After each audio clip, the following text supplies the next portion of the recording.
नमस्कार साथियों, राधा स्वामी शिक्षा वाटिका के इस ऑनलाइन एजुकेशनल प्लेटफॉर्म पे आपका हार्दिक स्वागत है।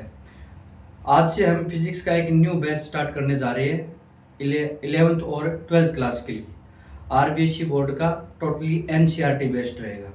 ठीक है, तो फिजिक्स का बैच स्टार्ट करने से पहले मैं आपको थोड़ा सा ब्रीफ में इंट्रोडक्शन दे देता हूँ कि फिजिक्स के अंदर हम क्या क्या कवर करेंगे, किस तरीके से बैच आगे रन करने वाला है। लगभग इस बैच में 4 से 5 महीने लग जाएंगे। आपको डेली 11th क्लास का एक वीडियो और 12th क्लास का एक वीडियो अपलोड कर दिया जाएगा। ठीक है, और 11th और 12th क्लास में बोर्ड के पैटर्न के अकॉर्डिंग जितने भी क्वेश्चन होते हैं वो क्वेश्चन इसमें सोल्व करवाए जाएंगे। प्रीवियस ईयर के क्वेश्चन हैं वो अच्छे से सोल्व करवाए जाएंगे, और नेक्स्ट ईयर में जो मोस्ट क्वेश्चन आ सकते हैं वो अच्छे से कवर करवाए जाएंगे। साथ ही साथ कुछ ऐसे क्वेश्चन भी सोल्व करवाए जाएंगे जिससे आपका फाउंडेशन आईआईटी, नीट और जेईई के लिए मजबूत होता हो, स्ट्रॉन्ग होता हो। ठीक है, तो हम अब बोर्ड के अकॉर्डिंग 0 से हाई लेवल तक इस बैच को लेके जाएंगे, यानी बेसिक से स्टार्ट करेंगे और बिल्कुल माइनर बातों को देखते हुए अच्छे से इस बैच को लास्ट एडवांस तक कवर करेंगे। ठीक है, तो थोड़ा सा ब्रीफ में इंट्रोडक्शन ले लेते हैं। देखो, फिजिक्स पढ़ने से पहले हम थोड़ा सा साइंस के बारे में इंट्रोडक्शन ले लेते हैं। ऑब्वियसली सभी को पता होता है, लेकिन फिर भी हम थोड़ा सा डिस्कस कर लेते हैं 2-4 मिनट का। ठीक है, science, what is science? Science क्या होता है? फिजिक्स जानने से पहले हम थोड़ा सा साइंस के बारे में देख लेते हैं। What is science? साइंस क्या होता है? साइंस बोलते हैं नॉलेज को। किसको बोलते हैं? नॉलेज को। अब नॉलेज को ही साइंस बोलना था तो फिर नॉलेज ही वर्ड यूज कर लेते हैं। साइंस वर्ड क्यों बनाया गया? देखो, साइंस का मीनिंग होता है एक ऐसा नॉलेज जो स्पेसिफिक हो। ठीक है, जैसे मान लो आपको पानी पीना है तो बोतल का आप कैप राउंड करोगे और पानी पी लोगे, तो इसमें कोई भी स्पेशल बात नहीं है। ठीक है, नॉर्मल सा बेसिक नॉलेज है। लेकिन इसी की जगह आपको ये कह दें कि आपको एरोप्लेन उड़ाना है, तो उसमें आप हर एक एरोप्लेन को अच्छे से नहीं उड़ा सकता या उड़ा ही नहीं सकता नॉर्मली, तो उसमें क्या है, एक स्पेशल पॉइंट है। इसलिए एक specific and systematic knowledge, a specific and systematic knowledge is called science. ठीक है, अब पूरे यूनिवर्स को हम थोड़ा सा कैटेगराइज कर लेते हैं, क्योंकि पूरे यूनिवर्स को हम सिस्टमेटिकली पढ़ेंगे। क्योंकि जो साइंस का स्टूडेंट होता है या साइंस के जितने भी साइंटिस्ट होते हैं, जो रिसर्चर होते हैं, वो पूरे यूनिवर्स को एक स्पेशल पॉइंट से देखते हैं या एक सिस्टमेटिक तरीके से लर्न करते हैं।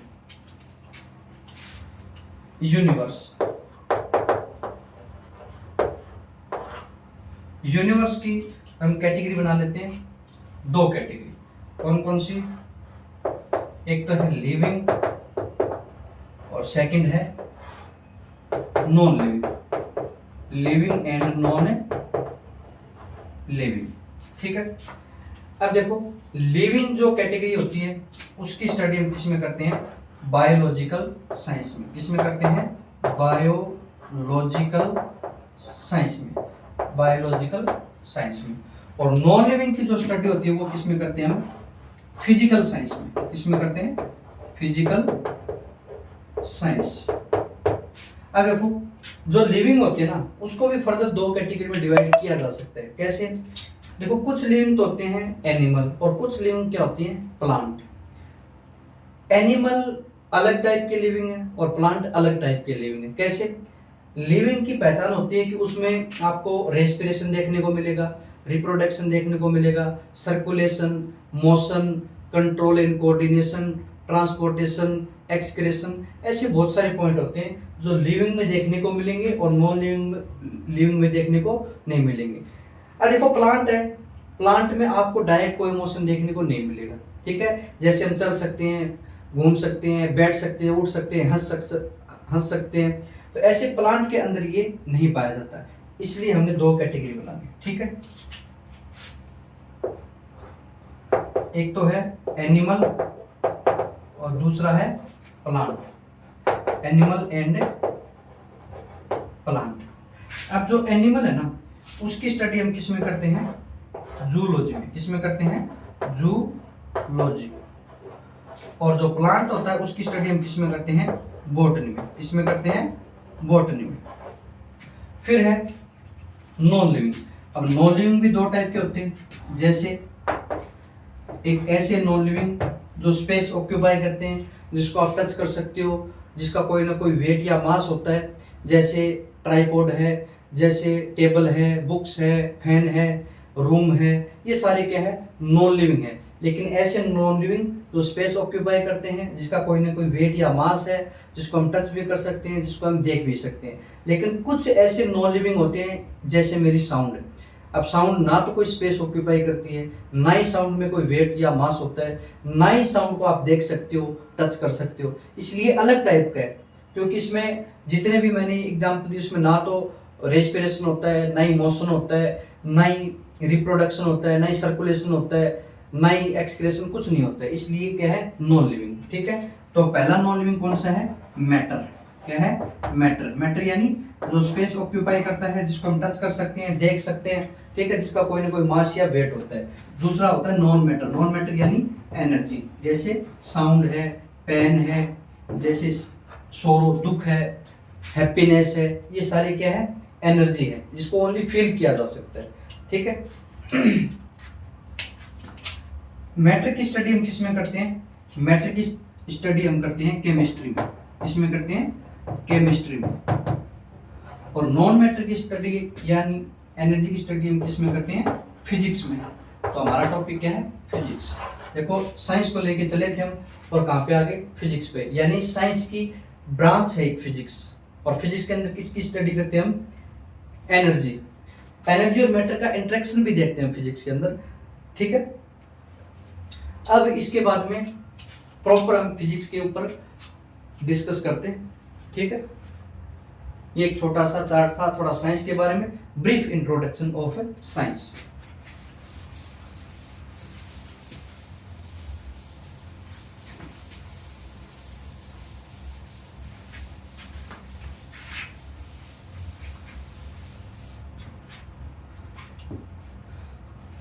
अब इंट्रोडक्शन आ जाता है फिजिक्स का। देखो फिजिक्स को पढ़ने का एक वे होता है, एक तरीका होता है। फिजिक्स को हमें 4 कैटेगरी में डिवाइड करके पढ़ते हैं। सबसे पहली कैटेगरी है डेफिनेशन। कौन सी है, डेफिनेशन। सेकंड कैटेगरी है डेरिवेशन। कौन सी कैटेगरी है, डेरिवेशन। थर्ड कैटेगरी है एक्सप्लेनेशन। और फोर्थ कैटेगरी है कैलकुलेशन। फोर्थ कैटेगरी है कैलकुलेशन। ये 4 कैटेगरी है। कैलकुलेशन मीनिंग इसमें हम कुछ क्या लगभग 50 से ज़्यादा ही मैथ का रोल होता है। यानी फिजिक्स किस पे डिपेंडेड है, मैथ पे। फिजिक्स में आप कंसेप्ट सीखते हो और लगभग 50% से ज़्यादा न्यूमेरिकल सोल्व करते हो। और बड़े जो एग्जाम होते हैं कॉम्पिटिटिव एग्जाम, उसमें तो लगभग सारा फिजिक्स किसके ऊपर चलता है, कैलकुलेशन पे। इनका रोल क्या होता है, बहुत ही कम। लेकिन हम बोर्ड का डिस्कस कर रहे हैं। बोर्ड के अंदर पेपर आता है, उसमें 20% या 25 या 30% के अराउंड डेफिनेशन आती है, 25 से 30% के अराउंड डेरिवेशन आते हैं, और 25 से 30% के अराउंड क्या आते हैं, एक्सप्लेनेशन, और बाकी रिमेनिंग क्या आता है, कैलकुलेशन। ठीक है ना, लगभग इसका इक्वल रोल रहता है बोर्ड के एग्जाम में। ठीक है, और कॉम्पिटिटिव एग्जाम में सबसे ज़्यादा रोल किसका होता है, 95 से 99 100% तक किसका होता है, कैलकुलेशन में। ये नामात्र के आते हैं, बिल्कुल। ठीक है, उसके बाद में ये थोड़ा सा एक पढ़ने का तरीका है, थोड़ा सा कैटेगराइज कर लिया। क्योंकि फिजिक्स को हम ऐसे मान सकते हैं जैसे एक कार है। कार के कितने पहिए होते हैं, 4 पहिए होते हैं, और एक भी पहिया खराब हो गया तो कार आगे नहीं बढ़ सकती। ऐसी फिजिक्स है। फिजिक्स लाइक ए कार और has 4 pillars, name as definition, derivation, explanation and calculation. ठीक है, अब इसके बाद में हम थोड़ा डिस्कस कर लेते हैं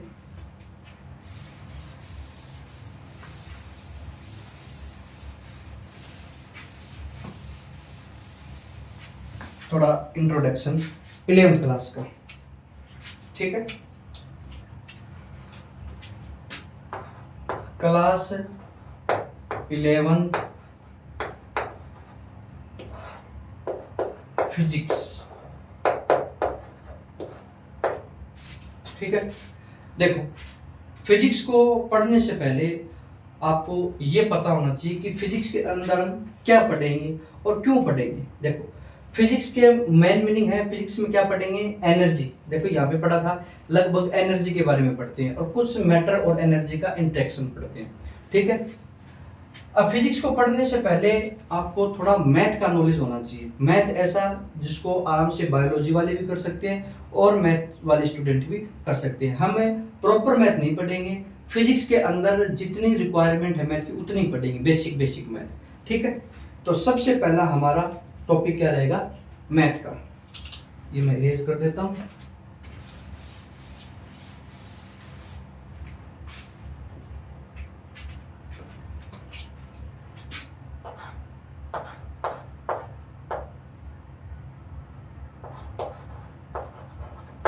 बेसिक मैथमेटिक्स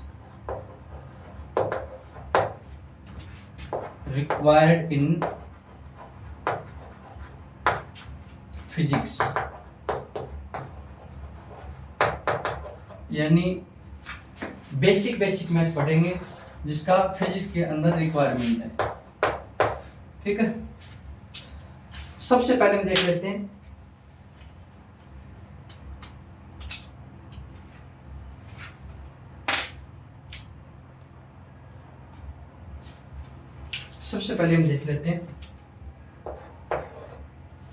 जियोमेट्री। देखो, इसमें ज्यादातर आपने 10th क्लास में पढ़ लिया होगा, लेकिन फिर भी थोड़ा सा हम क्या कर लेते हैं, रिवाइज कर लेते हैं, ठीक है। जियोमेट्री में जैसे area of cube 6a square. Second है volume of cube a cube.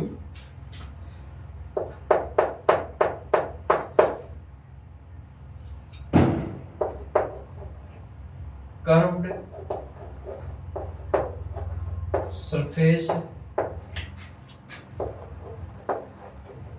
Area of cylinder 2πr/h। ये अभी सभी बताएंगे, दोबारा इसका रीजन ये कैसे होता है। वॉल्यूम ऑफ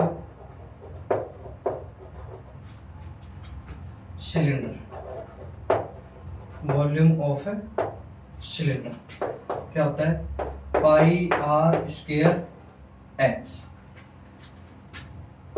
उसके बाद में है एरिया ऑफ स्फीयर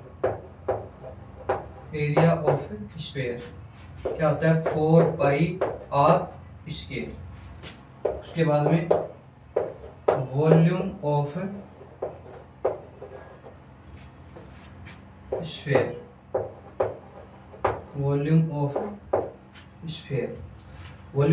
क्या होता है, 4/3πr³। देखो, वैसे तो जियोमेट्री के फॉर्मूले आपको 10th क्लास में सब सीखे हुए हैं आपके, लेकिन फिर मैं थोड़ा रिवाइज करवा देता हूँ। जैसे क्यूब की शेप कैसी होती है, ये क्यूब की शेप है।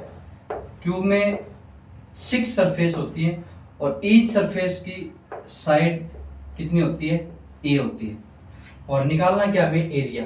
तो एक सरफेस का, जैसे मान लो ये सरफेस है, इस सरफेस का एरिया कितना है, ये साइड ए और ये साइड ए। ईच सरफेस किसकी तरह होती है, स्क्वायर की तरह होती है। तो ये एरिया ए स्क्वायर, ये एरिया ए स्क्वायर, ये एरिया ए स्क्वायर, ये एरिया ए स्क्वायर, और सामने वाली सरफेस है इसका ए स्क्वायर, और ये सरफेस है इसका ए स्क्वायर। तो कितना हो जाएगा, 1 2 3 4 5 और पीछे 6, तो 6a स्क्वायर।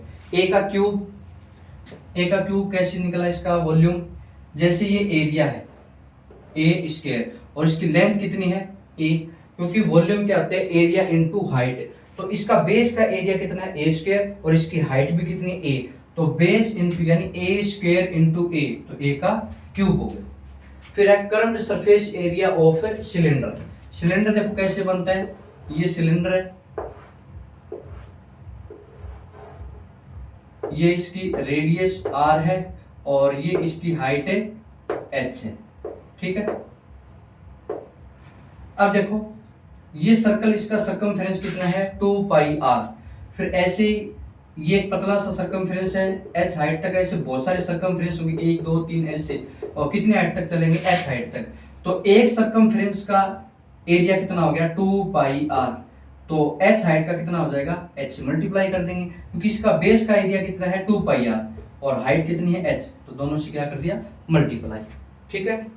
फिर है volume of cylinder, volume of cylinder का मीनिंग ये है कि इस सिलेंडर के अंदर कितना मटेरियल आ सकता है या सिलेंडर कितने मटेरियल से मिलकर बना हुआ है, सॉलिड मटेरियल, ठीक है। तो ये इसका टोटल का एरिया कितना है पाई r स्क्वायर और टोटल हाइट कितनी है h, तो वॉल्यूम कितना हो जाएगा पाई r स्क्वायर इनटू h, ठीक है।